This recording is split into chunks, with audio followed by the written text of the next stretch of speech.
kerajaan surga yang benar. Kami mengucap syukur dan berterima kasih oleh segala kasih dan kemurahan Tuhan bagi kehidupan kami. Jika pada saat sore hari ini Tuhan, kami sudah memuji membesarkan nama Tuhan, biarlah setiap puji-pujian kami boleh betul-betul menyenangkan hati Tuhan. Saat sore hari ini Tuhan, kami mau mendengarkan kebenaran firman Tuhan. Kami mau siapkan tangan hati kami yang terbaik untuk Engkau. Dan kami mau mendengarkan juga Bapak Gembala yang akan menyampaikan kebenaran firman Tuhan. Bapak kehidupannya untuk menjadi berkat bagi kami semua. Terima kasih Tuhan, kami menyerahkan dari awal pertengahan kepada akhirnya. Hanya di dalam tangan Tuhan, hanya di dalam nama Tuhan Yesus Kristus. Haleluya. Amin. Haleluya, puji Tuhan. Shalom. Selamat sore Bapak Ibu, selamat berjumpa dan salam sejahtera di dalam kasih Tuhan Yesus Kristus. Bagaimana kabarnya Bapak Ibu? Sehat semua? Sehat ya? Puji Tuhan. Kemurahan Tuhan, kita bisa berkumpul lagi untuk bersama-sama menerima kebenaran firman Tuhan. Sore ini tema firman Tuhan bicara tentang menyembah Allah yang hidup. Temanya apa Bapak Ibu? Coba diulangi sekali lagi. Apa? Menyembah Allah yang hidup. Nah, kalau temanya bicara tentang Allah yang hidup, berarti ada Allah yang dalam tanda petik Allah yang mati. Nah, mari kita akan pelajari di dalam Alkitab tentang Allah yang hidup. Siapakah itu Allah yang hidup? Dan bagaimanakah orang yang menyembah kepada Allah yang hidup itu? Saya harap setelah kita mendengar kebenaran firman Tuhan, kita mau tinggalkan penyembahan Allah yang mati dan kita berpusat kepada penyembahan kepada Allah yang hidup. Mari kita baca tentang Allah yang hidup itu di Lukas 20 ayat 37 dan 38. Tentang bangkitnya orang-orang mati, Musa telah memberitahukannya dalam nas tentang semak duri, di mana Tuhan disebut Allah Abraham, Allah Ishak, dan Allah Yakub. Ia bukan Allah orang mati, melainkan Allah orang hidup. Sebab di hadapan Dia semua orang hidup. Allah yang hidup di sini adalah Allah Abraham, Ishak, dan Yakub. Yang dalam perjanjian baru itu kita kenal dengan nama Tuhan Yesus Kristus. Allah yang hidup itu Allah Abraham, Ishak, dan Yakub. Dan dari Yakub seterusnya akhirnya menurunkan Yesus Kristus. Ya, inilah Allah yang hidup. Ya, saudara, kita bisa melihat tentang Allah yang hidup ini. Ya,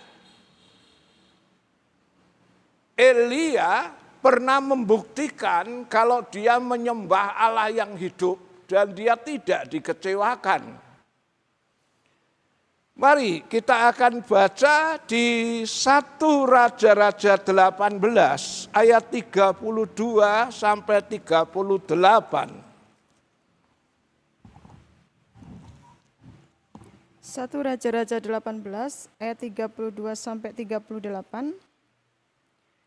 Ia mendirikan batu-batu itu menjadi mezbah demi nama Tuhan dan membuat suatu parit sekeliling mezbah itu yang dapat memuat 2 sukat benih. Ia menyusun kayu api, memotong lembu itu dan menaruh potongan-potongannya di atas kayu api itu. Sesudah itu ia berkata, penuhilah 4 buyung dengan air, dan tuangkan atas korban bakaran dan ke atas kayu api itu. Kemudian katanya, buatlah begitu untuk kedua kalinya. Dan mereka berbuat begitu untuk kedua kalinya. Kemudian katanya, buatlah begitu untuk ketiga kalinya. Dan mereka berbuat begitu untuk ketiga kalinya. Sehingga air mengalir sekeliling mezbah itu, bahkan parit itu pun penuh dengan air. Kemudian pada waktu mempersembahkan korban petang, tampillah Nabi Elia dan berkata, ya Tuhan, Allah Abraham, Ishak dan Israel, pada hari ini biarlah diketahui orang bahwa Engkaulah Allah di tengah-tengah Israel, dan bahwa aku ini hamba-Mu, dan bahwa atas firman-Mu lah aku melakukan segala perkara ini. Jawablah aku ya Tuhan, jawablah aku, supaya bangsa ini mengetahui bahwa Engkaulah Allah, ya Tuhan, dan Engkau yang membuat hati mereka tobat kembali. Lalu turunlah api Tuhan menyambar habis korban bakaran, kayu api, batu dan tanah itu, bahkan air yang dalam parit itu habis dijilatnya. Ya, Allah yang hidup ini mula-mula dikenal oleh Nabi Elia, Nabi Musa, pada waktu dia melarikan diri dari kejaran Firaun. Nah, di saat itu dia sedang galau hatinya. Karena apa? Tuhan sebetulnya panggil dia untuk melepaskan Israel dari cengkeraman Firaun. Tapi oleh karena Musa mungkin terlalu tergesa-gesa, pengen membebaskan, maka dia melakukan satu kesalahan, yaitu dia membunuh mandor Mesir. Lalu dia diancam mau dibunuh dan dia melarikan ke Median sana. Nah, di sana akhirnya pada waktunya Tuhan, memang ada ayat kan yang mengatakan segala sesuatu akan indah pada waktunya. Nah, saat waktunya Tuhan mau memanggil Musa, Musa sedang menggembalakan kambing domba, dia melihat ada belukar duri. Yang ada nyala api di atas belukar duri ini. Tapi herannya, kok belukar duri itu tidak terbakar, hanya ada nyala api. Musa coba mendekati, dan pada saat Musa mendekati, berfirmanlah Tuhan, Musa, tanggalkan kasutmu, karena tempat ini tempat yang suci. Dan disitulah Allah menyatakan diri sebagai Allah Abraham, Ishak, dan Yakub. Dan disitulah Musa mendapat amanat perintah dari Tuhan untuk kembali ke Mesir, membebaskan bangsa Israel. Dan benar saudara, kalau Musa disertai oleh Allah Abraham, Ishak, dan Yakub, meskipun di Mesir dia mendapat tekanan, tantangan dari Firaun, pada akhirnya misi dari Musa membebaskan bangsa Israel itu bisa terlaksana. Kenapa? Karena penyertaan dari Allah yang hidup. Allah yang hidup, yang menyatakan di belukar duri itu, mengatakan, akulah Allah Abraham, Ishak, dan Yakub. Yang kedua kali kita melihat tentang Allah yang hidup ini, yaitu pengalaman dari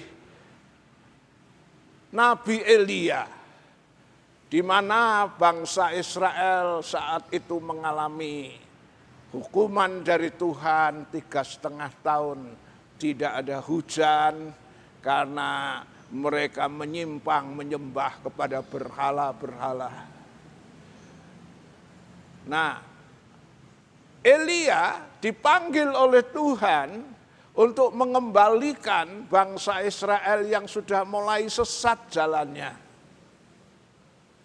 Karena itu Elia menemui Ahab. Karena Ahab inilah yang menyebabkan Israel menyembah berhala. Ahab dengan istrinya yang namanya Isabel. Isabel memang rasanya sebel gitu ya. Inilah yang membuat banyak penyembahan berhala di Israel. Nah, saat itu Elia mengatakan kepada Ahab, kumpulkan orang Israel, mari kita demo. Kita demonstrasikan Allah mana yang hidup. Yang bisa membuktikan, menyatakan mujizat dan kuasanya. Nah, setelah dikumpulkan 450 Nabi Baal dan Elia mengatakan begini, mari kita sekarang demonstrasikan kuasa Allah yang hidup itu Allah yang mana? Kalian 450 Nabi Baal, saya beri kesempatan pertama mempersembahkan korban bakaran untuk Allahmu, untuk Baalmu itu. Di atas satu mezbah, dengan catatan tidak boleh dikasih api. Nanti Allah mana yang bisa menjawab dengan api, itulah Allah yang hidup. Benar saudara, 450 Nabi Baal ini menyembelih seekor lembu dan ditaruh di atas mezbah. Dan mereka mulai menjerit-jerit, berteriak-teriak, memanggil nama Allahnya. Baalnya dipanggil-panggil dari pagi sampai waya asar, sampai sore. Tidak ada jawaban apa-apa. Setelah itu Elia baru mengatakan, sekarang giliran aku yang mau membuktikan Allah mana Allah yang hidup. Nah, Elia mengatur mezbah dengan 12 batu, di atasnya ditaruh kayu api, dan di atas kayu api itulah Elia menyembelih seekor lembu, taruh di sana. Dan Elia pun tidak menaruh api di situ. Justru korban bakaran Elia ini disiram dengan api.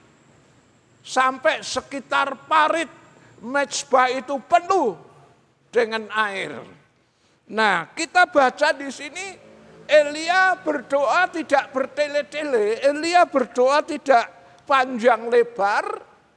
Singkat, jelas, Elia mengatakan, ya Tuhan Allah, Engkaulah Allah Abraham, Ishak dan Yakub. Jawablah kami dengan api, supaya semua orang tahu bahwa Engkau adalah Allah yang hidup. Dalam waktu relatif singkat, saudara, datanglah api dari langit menyambar mezbahnya Elia. Duar! Ya, bukan hanya lembu yang dikorbankan itu yang hangus jadi abu.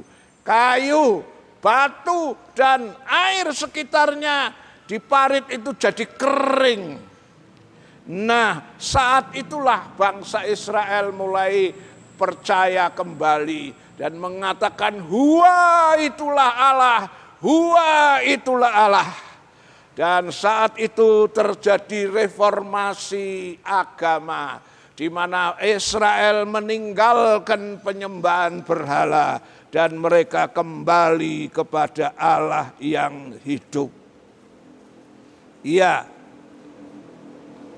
Sebaliknya, kenapa 450 Nabi Baal berdoa, jerit-jerit, berjingkrak-jingkrak sampai pada kesurupan, tapi tidak ada jawaban api? Kenapa? Karena Allah yang mereka sembah itu Allah yang mati. Orang mati tidak bisa dengar. Jangankan mati, saudara.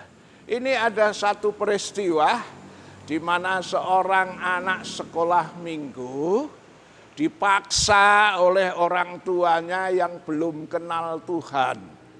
Dipaksa apa? Dipaksa untuk menyembah berhala. Dipaksa untuk menyembah abu leluhur nenek moyang. Anak ini sebetulnya tidak mau, dia sudah dengar cerita firman Tuhan. Dia bilang, kata tante, om yang ngajar di sekolah minggu katanya kita harus berdoa sama Tuhan Yesus. Bukan sama orang-orang yang sudah mati. Ayahnya memaksa, kamu anak durhaka ya, kamu enggak mau beribadah, enggak mau berdoa, minta keselamatan sama leluhur nenek moyang. Anak ini coba menjelaskan orang yang mati, meskipun kita berikan sesaji apa saja, kita doa bagaimanapun enggak bisa dengar. Ayahnya enggak mau tahu. Dipaksa. Nah, karena terpaksa ya untuk kali itu mungkin dia maulah. Tapi satu waktu dia berdoa sama Tuhan, Tuhan berikanlah aku hikmat untuk menjelaskan sama orang tuaku bahwa orang mati itu tidak bisa mendengar. Satu saat waktu ayahnya lagi tidur, anak ini menggeret sebuah meja kecil, dan di atas meja kecil dikasih sesaji buah-buahan, makanan, dikasih lilin dan sebagainya, kasih dupa. Lalu anak ini mulai ngomong, papa silakan makan pak, bangun makan pak, ini aku udah menyajikan makanan macam-macam pak, makanan kesayangan papa. Papanya lagi tidur, nggak dengar. Akhirnya waktu papanya bangun, papanya marah. Siapa ini melakukan ini? Orang masih hidup disembayangin kayak gini, kayak orang mati aja. Anak kecil itu bilang, Pak, kalau papa tidur saja, tak suruh makan, nggak dengar, nggak bisa. Itu papa lagi tidur. Apalagi nenek moyang kita yang sudah mati, orang tidur saja nggak bisa dengar kok, apalagi orang yang sudah mati. Nah, orang yang menyembah Allah yang mati, tentunya dia tidak akan mendapat jawaban apa-apa. Karena orang mati tidak bisa dengar. Orang mati tidak bisa menjawab. Sebaliknya kalau kita menyembah Allah yang hidup, Allah yang hidup itulah Allah yang berkuasa, bisa mendengar dan melakukan mujizat. Elia menyembah Allah yang hidup, yaitu Allah Abraham, Ishak dan Yakub. Dalam perjanjian baru kita kenal sebagai yang kita sebut dengan Tuhan Yesus Kristus. Karena Elia berdoa kepada Allah yang hidup, Elia banyak mengalami pengalaman mujizat karena dia menyembah Allah yang hidup. Di antaranya mari kita lihat, Allah yang hidup bisa menjawab dengan permintaan ketika Elia minta hujan. Bukan hanya minta api, tapi waktu minta hujan turun pun hujan pun turun. Coba kita lihat Yakobus 5 ayat 18. Yakobus 5 ayat 18. Lalu ia berdoa pula dan langit menurunkan hujan dan bumi pun mengeluarkan buahnya. Ya, Elia itu manusia biasa. Itu di ayat 17 dikatakan Elia itu manusia biasa. Dalam arti seperti saudara dan saya. Tapi karena Elia percaya dan menyembah Allah yang hidup, ketika dia berdoa minta api, api pun datang. Dan ketika Elia minta supaya hujan turun, hujan pun bisa turun, saudara. Meskipun waktu minta hujan tidak spontanitas seperti waktu minta api. Minta hujan butuh waktu beberapa kali. Ya, kalau dalam konteksnya kitab Raja-Raja dikatakan Elia itu sampai 7 kali berlutut berdoa untuk minta hujan. Barulah hujan turun dari langit, saudara. Ya, tapi toh akhirnya dijawab. Kenapa? Karena Allah Elia adalah Allah yang hidup. Dia bisa menjawab. Sebagai orang percaya, ketika kita berdoa memang kadang-kadang ada yang spontan bisa mendapat jawaban. Tapi ada pula yang membutuhkan waktu. Seperti Elia minta hujan itu membutuhkan waktu yang cukup lama. 7 kali dia berlutut baru dia mendapat jawaban. Nah, ini memberikan pelajaran. Ketika Anda berdoa dan belum dijawab, Anda tidak perlu kecewa dan jangan putus asa. Karena Allah yang kita sembah, Allah yang hidup, dia pasti bisa memberikan jawaban. Kita lihat lagi saudara, contoh orang yang menyembah Allah yang hidup itu mendapat jawaban. Yesaya 38 ayat 5 sampai 8. Yesaya 38 ayat 5 sampai 8. Pergilah dan katakanlah kepada Hizkia, beginilah firman Tuhan, Allah Daud bapa leluhurmu. Telah ku dengar doamu dan telah kulihat air matamu. Sesungguhnya aku akan memperpanjang hidupmu 15 tahun lagi, dan aku akan melepaskan engkau dan kota ini dari tangan Raja Asyur, dan aku akan memagari kota ini. Inilah yang akan menjadi tanda bagimu dari Tuhan, bahwa Tuhan akan melakukan apa yang telah dijanjikannya. Sesungguhnya bayang-bayang pada penunjuk matahari buatan Ahaz akan kubuat mundur ke belakang 10 tapak yang telah dijalaninya. Maka pada penunjuk matahari itu, matahari pun mundurlah ke belakang 10 tapak dari jarak yang telah dijalaninya. Ya, Hizkia, Raja Yehuda ini juga punya pengalaman mujizat ketika dia berdoa kepada Allah yang hidup, yaitu Allah Abraham, Ishak dan Yakub. Yang kita kenal dalam perjanjian baru namanya Tuhan Yesus Kristus. Pengalaman Hizkia adalah ketika dia jatuh sakit, sudah begitu parah. Tuhan menyuruh Nabi Yesaya mengatakan, Hizkia, engkau akan mati. Karena itu sebelumnya kumpulkan keluargamu, urus bagian warisan kepada siapa, karena engkau akan mati. Begitu Yesaya meninggalkan istana, belum sampai keluar dari halaman istana, Tuhan sudah ngomong sama Hizkia, karena Hizkia segera berdoa, memalingkan wajahnya ke sudut tembok dan dia mulai berdoa kepada Tuhan. Dia bilang, Allah yang hidup, Tuhan, dengarlah doa kami, aku mohon belas kasihan. Nah, akhirnya Yesaya belum sampai keluar dari halaman istana, Hizkia sudah disuruh kembali untuk ngomong sama Hizkia.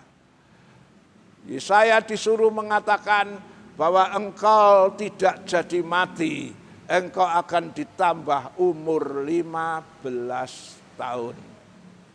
Dan Tuhan tahu kalau hal ini rasanya mungkin membuat orang bimbang atau kurang percaya. Karena itu Tuhan bilang, ya sudah sekarang untuk meyakinkan bahwa aku akan menambah umurmu 15 tahun. Engkau boleh minta dua hal. Matahari maju 10 tapak, atau sebaliknya matahari mundur 10 tapak. Zaman dulu belum ada jam. Jamnya itu pakai matahari. Dan rupanya di istana kerajaan Yehuda itu ada tangga-tangga untuk menunjukkan jam-jam.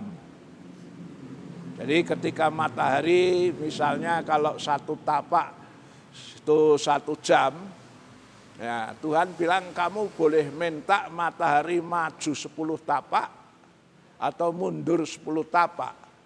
Hizkia berpikir kalau maju itu enggak usah diminta, pasti otomatis matahari itu maju dan akhirnya sampai kepada petang hari. Hizkia sekarang mengatakan, Tuhan aku minta tanda matahari itu diundurkan kembali 10 tapak. Dan heran saudara, doa Hizkia didengar, matahari mundur 10 tapak. Seandainya ini 1 tapak itu 1 jam, berarti mundur 10 jam. Kalau sekarang misalnya pukul berapa? Pukul 17. Nah mundur 10 jam berarti kembali ke jam 5 pagi. Ya, 10 jam, jadi sekarang 17 dikurangi 10, ya pukul 7 pagi. Luar biasa. Ini membuktikan bahwa Hizkia juga menyembah Allah yang hidup. Sama seperti Musa menyembah Allah yang hidup. Sama seperti Elia menyembah Allah yang hidup, yaitu Allahnya Abraham, Ishak, dan Yakub. Dia bukan hanya bisa mendengar, tapi juga bisa menjawab dan memberikan mujizat. Sebaliknya, kenapa 450 Nabi Baal yang berteriak-teriak dari pagi sampai wayah asar minta api turun dari langit, tidak ada jawaban? Karena mereka menyembah Allah yang mati. Allah yang mati tidak akan bisa memberikan jawaban. Ya, mendengar saja tidak. Tadi saya sudah kasih contoh. Papanya lagi tidur saja disembayangi, suruh makan enggak dengar. Jangankan kalau sudah mati. Nyembah Allah yang mati ya gitu sia-sia. Tapi ketika Elia menyembah Allah yang hidup, Allah bisa mendengar dan memberi jawaban. 450 Nabi Baal berteriak-teriak tidak ada jawaban karena yang mereka sembah itu Allah yang mati. Menurut Mazmur 135, Allah yang mati itu adalah Allah buatan tangan manusia.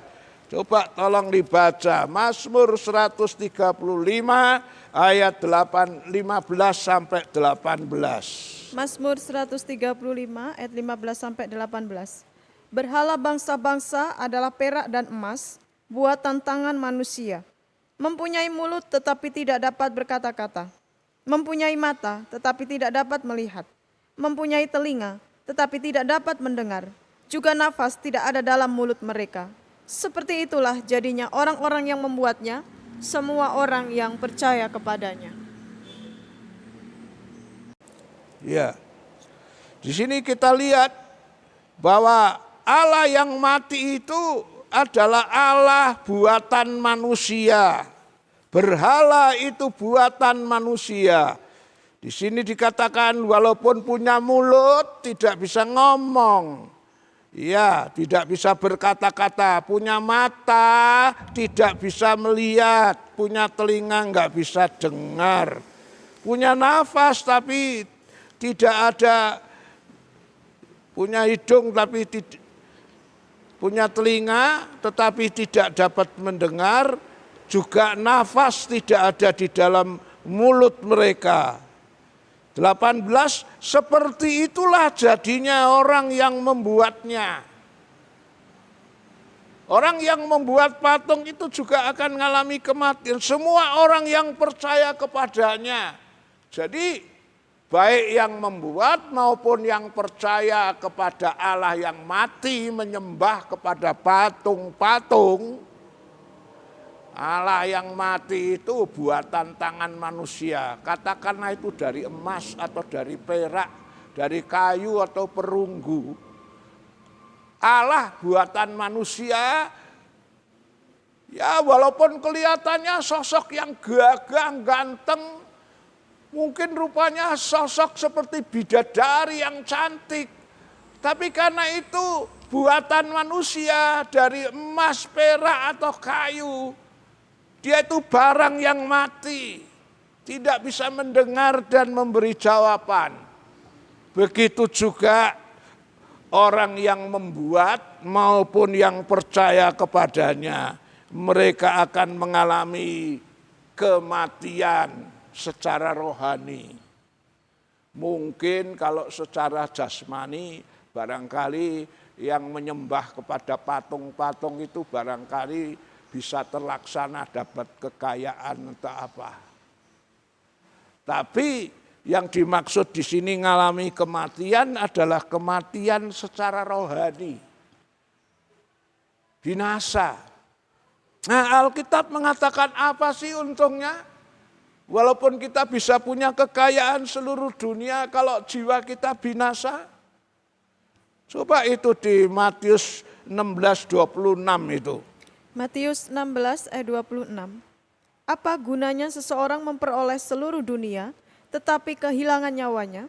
Dan apakah yang dapat diberikannya sebagai ganti nyawanya? Ya, mungkin yang menyembah patung-patung secara materi bisa keturutan kaya, minta kedudukan bisa keturutan. Tapi Alkitab bilang yang menyembah Allah yang mati itu akan mengalami kematian. Kematian dalam hal ini adalah kematian secara rohani. Dan apa sih untungnya bisa mendapat kekayaan seluruh dunia kalau jiwanya binasa? Dan terakhir kita akan melihat siapa sih Allah yang hidup itu. Mari kita baca di kitab Wahyu pasal 1 ayat 17 dan 18. Wahyu 1 ayat 17 dan 18.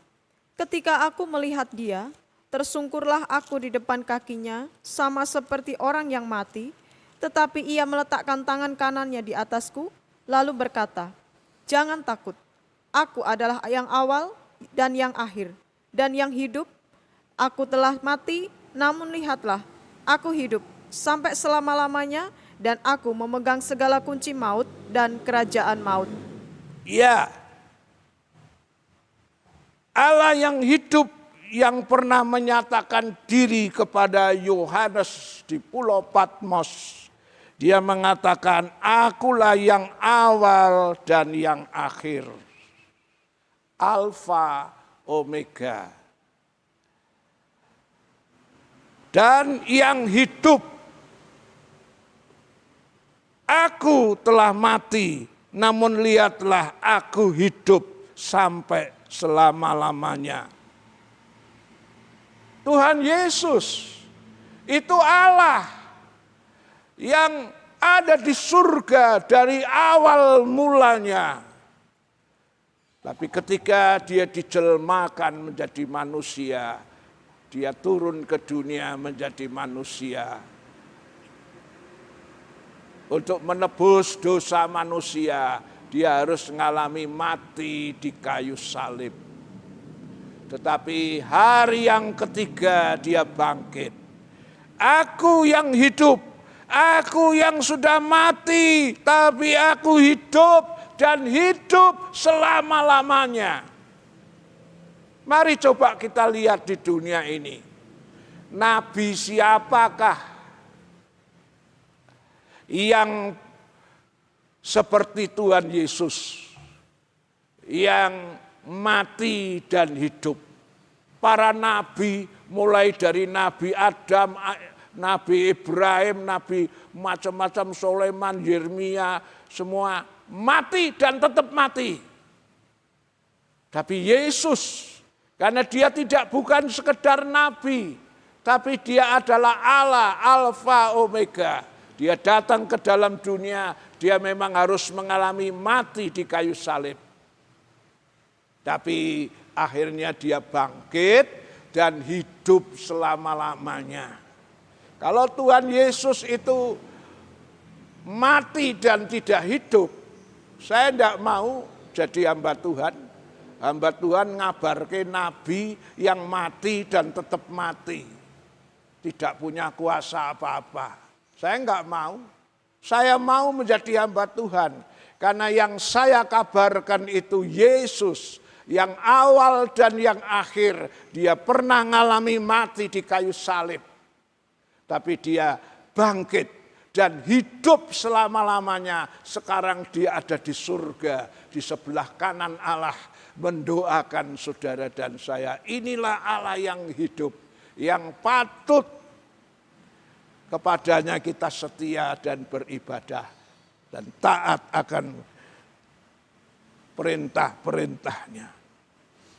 Mari kita lihat satu ayat lagi untuk meyakinkan bahwa orang yang menyembah Allah yang hidup itu akan mengalami hidup selama-lamanya. Yohanes 11, 25 dan 26. Yohanes 11 ayat 25 sampai 26. Jawab Yesus, Akulah kebangkitan dan hidup. Barang siapa percaya kepadaku, ia akan hidup walaupun ia sudah mati. Dan setiap orang yang hidup dan yang percaya kepadaku tidak akan mati selama-lamanya. Percayakah engkau akan hal ini? Ya, Tuhan Yesus menegaskan bahwa dia itu Allah yang hidup. Yang pernah ngalami mati. Memang dia pernah ngalami mati. Mati di kayu salib untuk menebus dosa manusia. Tetapi akhirnya 3 hari kemudian dia bangkit dan dia hidup selama-lamanya. Nah, barang siapa yang percaya kepada Yesus yang sudah mati dan bangkit ini, Tuhan janjikan, akulah kebangkitan dan hidup. Barang siapa percaya kepadaku, ia akan hidup walaupun ia sudah mati.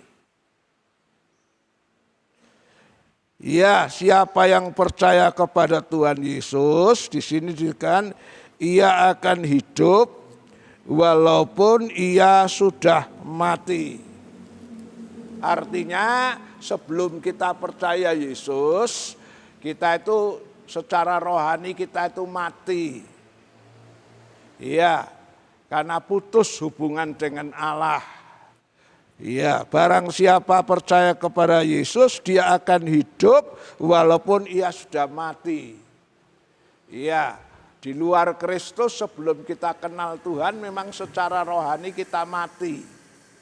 Urip mengurip-uripan secara jasmani tok. Tapi secara rohani kita mati. Tapi ketika kita percaya sama Yesus, walaupun karena dosa kita mengalami mati, tapi orang yang percaya Yesus dia akan mengalami hidup. Dan setiap orang yang hidup dan yang percaya kepadaku tidak akan mati selama-lamanya. Iya, yang kedua, setiap orang yang hidup dan yang percaya kepadaku. Artinya semua orang yang semasa masih hidup ini mau percaya menerima Yesus sebagai Tuhan, maka dia tidak akan mati selama-lamanya. Mati selama-lamanya itulah pahukuman kematian di neraka. tidak akan mengalami penghukuman api neraka. Inilah artinya tidak akan mati selama-lamanya. Buat orang Kristen yang percaya sama Yesus, kematian secara jasmani itu ibarat hanya tidur. Satu saat kalau Yesus datang yang kedua kali, orang yang mati dalam Kristus itu akan dibangkitkan. Karena Yesus berkata, aku inilah kebangkitan dan hidup. Barang siapa yang percaya kepadaku, dia akan hidup walaupun dia sudah mati. Secara jasmani memang semua akan mengalami mati. Termasuk saya juga secara jasmani satu kali akan mengalami mati. Tapi ketika saya sudah menerima Yesus Tuhan Allah yang hidup itu, maka di balik kematian itu ada kehidupan kekal di dalam kerajaan surga. Itulah sebabnya melalui firman Tuhan yang kita sudah dengar, kita akan tetap setia apapun terjadi, kita minta kekuatan Roh Kudus untuk tetap setia kepadanya. Kalau ada yang mulai ragu dan bimbang, coba setelah kita dengar firman, kita renungkan firman. Di luar sana tidak ada Allah yang hidup selain Tuhan Yesus Kristus yang dapat memberikan berkat-berkat secara jasmani dan istimewa berkat secara rohani, yaitu kehidupan kekal untuk selama-lamanya. Amin. Kita tunduk kepala, kita berdoa. Saya mau iring Yesus. Saya mau iring Yesus sampai selama-lamanya. Meskipun saya susah dalam dunia ini, saya mau iring Yesus sampai selama-lamanya. Saya mau iring Yesus, saya mau iring Yesus sampai selama-lamanya. Meskipun saya susah karena dunia ini, saya mau iring Yesus sampai selama-lamanya. Terima kasih Tuhan untuk kebenaran firman yang sudah disampaikan. Kiranya Roh Kudus memeteraikan dalam hati kami semua. Biarlah hari ini merupakan hari di mana kami mengambil keputusan untuk tetap percaya, untuk tetap setia, mengiring dan melayani Tuhan Allah yang hidup, yaitu Tuhan Yesus Kristus. Allah yang bisa mendengar doa kami dan Allah yang bisa melakukan banyak mujizat dalam kehidupan ini. Meskipun dalam dunia ini Tuhan banyak tantangan rintangan dalam mengiring Engkau, kiranya Roh Kudus memampukan kami untuk tetap setia. Karena hanya di dalam Yesus sajalah yang bisa menaruh perkataan hidup yang kekal. Di luar Engkau tidak ada kehidupan. Ya, ketika kami tetap percaya dan setia kepada Engkau, Tuhan, baik secara jasmani dan istimewa secara rohani, kami mendapat jaminan kehidupan kekal di dalam kerajaan surga. Terpujilah nama-Mu Tuhan, di dalam nama Tuhan Yesus kami sudah berdoa dan mengucap syukur. Haleluya. Amin. Tidak ada pengumuman lain, kita akhiri di dalam doa, kita bangkit berdiri. Shalom, shalom, damai Allah turun ke atasmu sekarang. Shalom, shalom, damai Allah sekarang dan selamanya. Seperti sungai mengalir, lembut gemercik, seperti burung merpati, damai surgawi. Shalom, shalom, diberkatilah kau selalu. Berkat atas nama Bapa, Anak, Roh Kudus.